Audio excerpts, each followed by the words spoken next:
Well, first up in today's session, I'm pleased to welcome and introduce Zandile Makhoba, and she's with Liberty. So welcome, Zandile, and thanks so much for joining us today. So I'm going to have to glance at my notes here. Lead Specialist Research and Analytics. It sounds like a very complicated responsibility. It's not that complicated. So our work at Liberty is just to understand the consumer a lot better. Through the vast data that we have on consumers, we better understand their needs and are then there for them through the product offering that we have at Liberty. So no one better placed then to give us a better sense and some perspective on what's going on in this crazy world right now, with a particular emphasis on the changing world of work. No, definitely. A lot of the consumers that we service today are in the working world. We're dealing with professionals, and we're really trying to understand not only their value to the organizations they bring, but also what they give to the economy and general households in South Africa. So hopefully we're going to have a very interesting session just talking about human capital and its real value. Let's delve straight in with no hesitation. Let's talk through some of what you've identified. So we're talking human capital and really understanding and appreciating what employees bring to the organization in a very changing world and fast changing, really a shocking world in many instances. We've seen it all. We've gone through COVID and the lockdown and seen that impact it has had on businesses. We've seen what's happened with the trade war between China and America and the impact that has had on our economy. We can talk about the war now currently going on in Russia, how we're all dealing with inflation on a day-to-day basis. And with that, we also have our own local challenges, from unemployment to infrastructure challenges that really make it difficult for us to even operate as an economy. And it's just amazing how every day businesses continue. We've gone through the recession and now we're bouncing back. Economies are some way, somehow always able to manage through the most difficult times. Yeah. And this chart just shows us how the global economy has grown over many years. For the longest of time, we've seen a very flat growth path in terms of how GDP has been. And then we see this exponential rise going into the 2000s, 2018s, and so forth. Through the Great Recession of 2008, through COVID, we are seeing the global economy continue to expand and do greater than we've ever seen before. And you ask yourself how this is possible, right? We've gone through 4 industrial revolutions. We've seen the benefits of mechanization, mass production and the assembly line, how electricity has changed how we do things, all the way to what we now call the 4th industrial revolution with cyber physical systems, the Internet of Things. We are much more efficient. We depend on machines and they allow us to produce and be productive more than ever before, right? But there's something additional to that. What makes us even more efficient, what makes us able to create the things that make life that much better, that much easier, that much faster, is education and our skill set. And these 2 charts just paint out how education has really changed the world, right? So if you look on the first one, we're really starting to see how the orange is where high levels of education are present in the world. So we've got tertiary education in the population for 50% of the population or more, where we see orange parts, right? And this really correlates quite strongly with what we see with the GDP per capita. So where it's very orange there, it's very dark blue here. And that's really where GDP is at its highest, and GDP per capita, which is people's own value to the economy or how much they consume, is really much higher there as well. Yeah. So where we have educated societies, we also are seeing much more productive societies and much more wealthy societies as well. What really differentiates these economies is also the mix in terms of what the productive system looks like. So you look at North America, one of the most educated economies in the world. Almost 80% of the economy is in the services space. So that's financial services, that's construction and engineering, consultation. All of these are knowledge-based skills. And to a lesser extent, you have your industry and your agriculture, which are much more labor intensive and less skills based. And South Africa sits down a little bit lower around the sub-Saharan region, where we still have quite a lot of our economy made up of the industrial and agricultural sectors. But this makes us really vulnerable to what is happening in terms of where technology is taking us. Today, around 67% of jobs in South Africa are at risk of being replaced by automation. But in a knowledge economy like the UK, it's only 35%. So it's really a real threat what is happening with technology and how it's moving things forward. Mm-hmm. But with that, and still developing as a knowledge economy, we still have very vast skills shortages. Even in the sectors that don't need a lot of high skilled, we have shortages in skills. You can think of plumbing and electricians. All of those are semi-skilled occupations which we have deep shortages of in South Africa. We often have to import skills in the country just to be able to grow in terms of sectors like renewable energy, and we have ongoing challenges around IT, the Internet of Things. We are an economy still developing, and this makes the scarcity of skills that much more important, but it also makes skills a lot more expensive. And as much as we're not alone in this, it is becoming a global thing, and multinationals make it even more of a challenge. If you think of Google, which is a globally represented organization, 16% of jobs at Google actually require a PhD. Yeah. And the key word there being require. Require a PhD. But in the US alone, only 2% of the population has a PhD qualification. And an organization like this is able to solicit skills from all over the globe, creating that much more of a challenge for us locally. So this really brings us into a question of how do we actually value human capital, and how do we value the skills that we bring into the workplace. And I really found this to be a very funny way of looking at things, right? So imagine being Employee of the Month. You have your picture in the front of the organization. Everybody sees and probably knows what you did for that month. And you probably feel like a bit of a wally for it. But once your picture is taken down and your contribution has been made, it's probably quickly forgotten by the organization and the colleagues, not knowing that it could have long-lasting impact in terms of the productivity of the organization, the operations of an organization, just by having that one special day that might have changed your contribution. So yes, skills everywhere are definitely expensive. If you have a tertiary qualification, you could be earning 44% more than somebody with a secondary education. If you have a master's or a doctorate degree, that increases so much more. You could be doubling your salary compared to people without that level of education. And this is basically the landscape in which we see the world. Demand and supply causes the prices to increase. We see that every day, and this is how we price skills all over the world. But is it the right way? That's the question I want to put on our minds. In the new world of work, the skill sets we require are changing. We talk about blockchain, cloud computing, the skills that make things do the things that humans used to do. Yeah. So, if you can replace a human or several humans with one machine, how much more important is the one person who can make those machines do those things to the organization? Then we have, on the other side, much softer skills, things that have been there for many years but never change in terms of what organizations are looking for. So we talk about creativity, the power of persuasion, being able to collaborate with colleagues.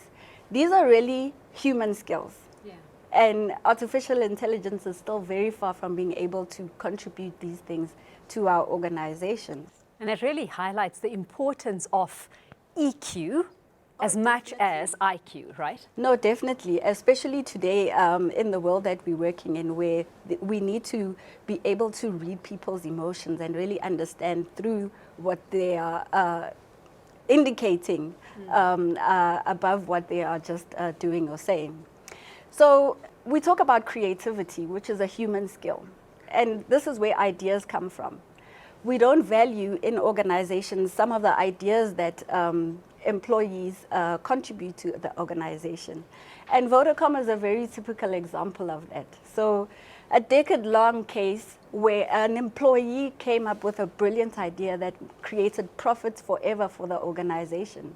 And even the courts have agreed that he deserves some of those benefits that the organization has achieved. And it's only a question now today of how much that benefit should be. But if we valued employees differently, would Vodacom be here today? If we really understood their contribution to our organizations. So we're contributing to organization, we're making them very profitable, but who makes the investment in the human capital? We can talk a lot about the benefits of it, but yeah, somebody is making a contribution to it. And initially, it's always our education, right? So we all go to university, we get a degree, and the only value you can initially contribute to an organization is what you've learned. But as you grow in life, your work experience, your colleagues and how you've engaged with other people in the workplace, the challenges you faced in the workplace really make you a much more valuable asset to the organization.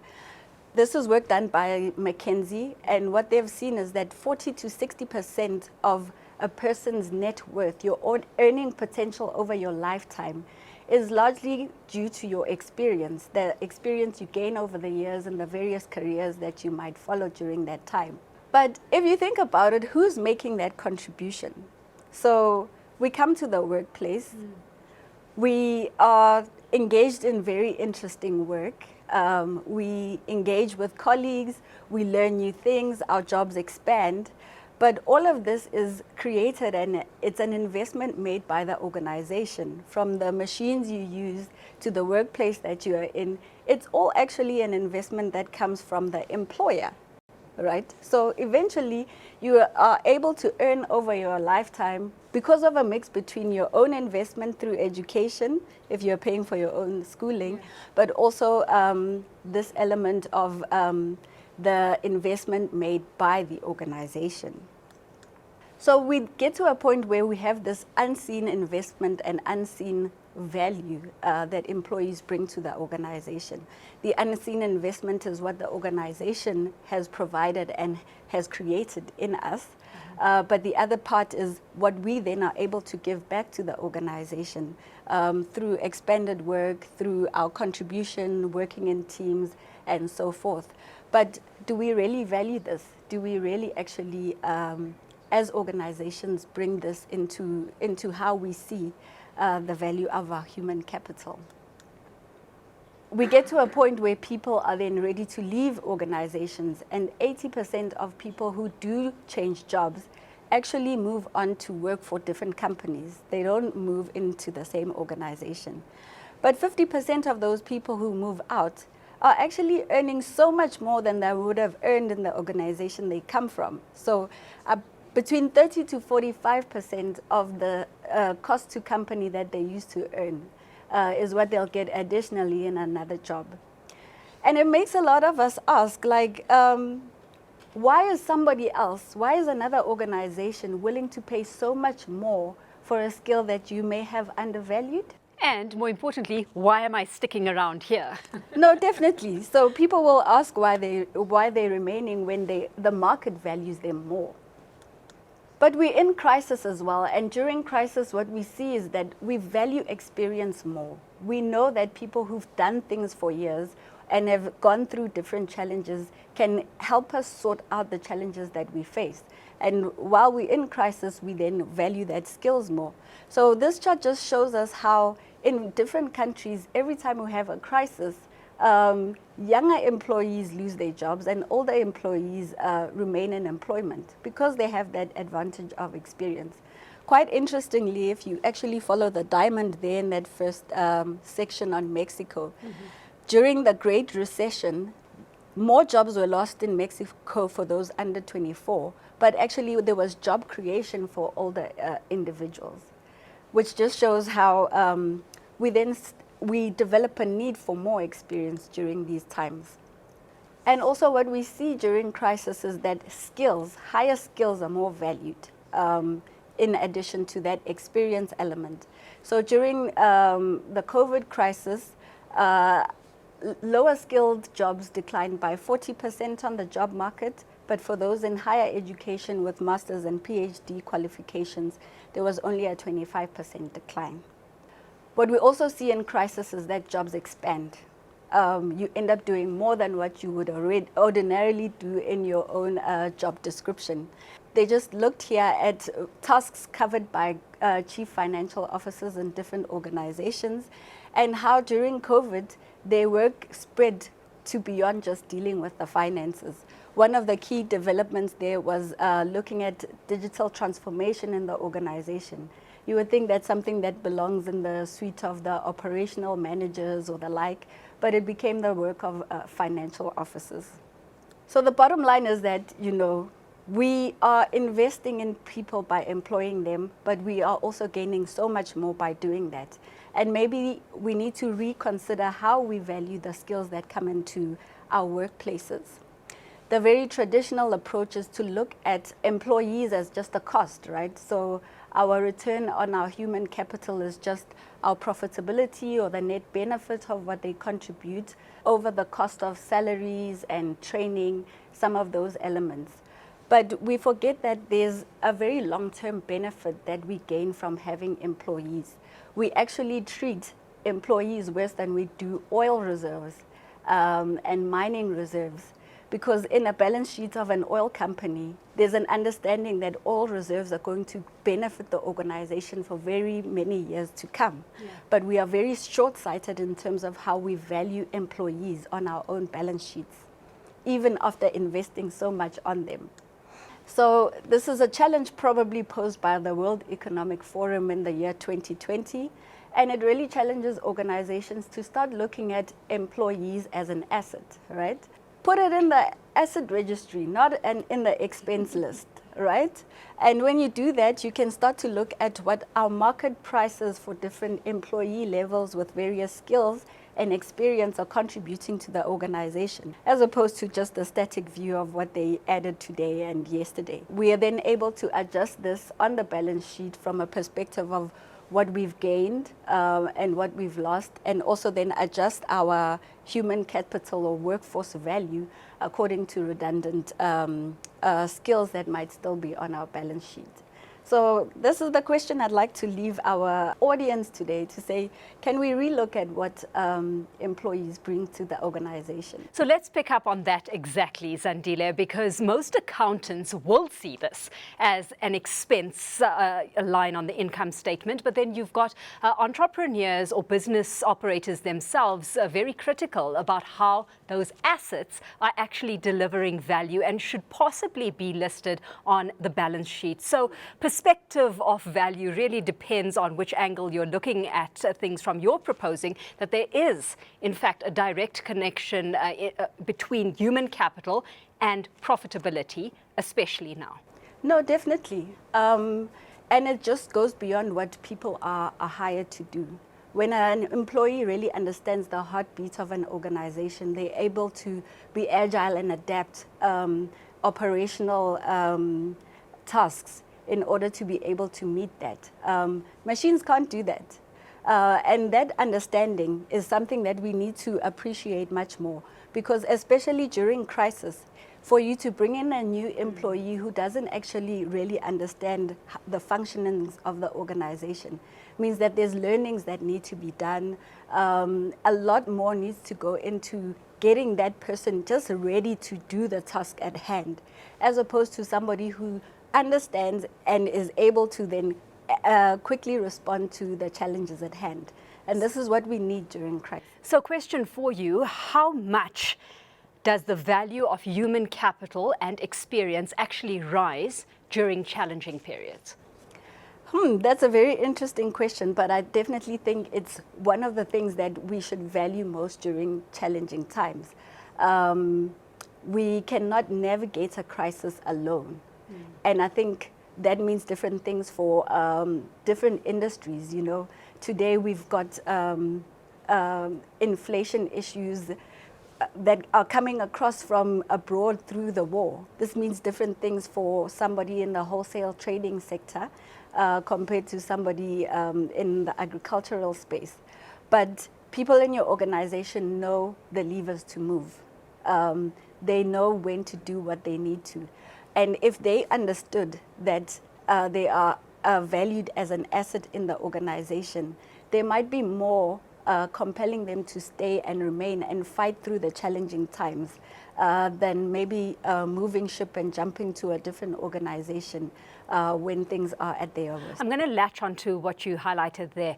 Organizations need to know which levers to pull, right? So you've highlighted skills and experience, and I've got to be emphatic about the fact the right skills, the right experience is in high demand. But South Africa faces this additional challenge of a skills flight as many look for opportunity elsewhere in the world. So how are you suggesting employers mitigate against this?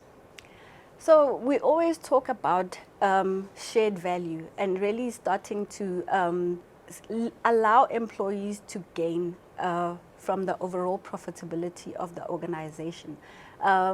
We've seen how executive level roles get shares in an organization, and that really creates a commitment between the organization and the people in it. So different models can be applied in this. But like you say, you don't even need to move to Australia anymore to work in Australia. You can be in South Africa and be poached by an organization elsewhere.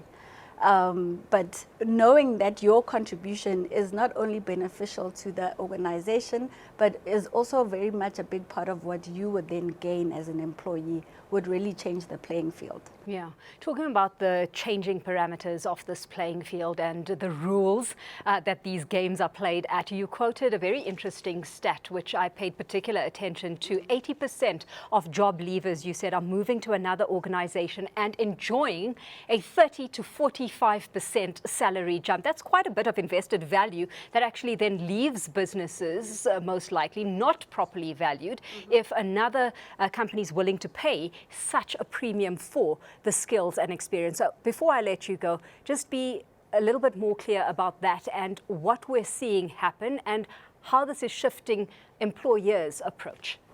We don't look at the market value of our existing skills. Maybe initially when you employ someone, you want to see what is the market rate for that role. But when somebody is in the homestead, no one really reviews that. And I think that's something we need to be able to do. Look back into the market and understand that since your employer joined 5 years ago, they've added more skills. You've probably taken them through training. You can see their contribution just in terms of how their jobs expand. Revalue that contribution. Relook at the benefits that the employee is getting. Relook at the salary that the employee is getting, and make reference back to the market.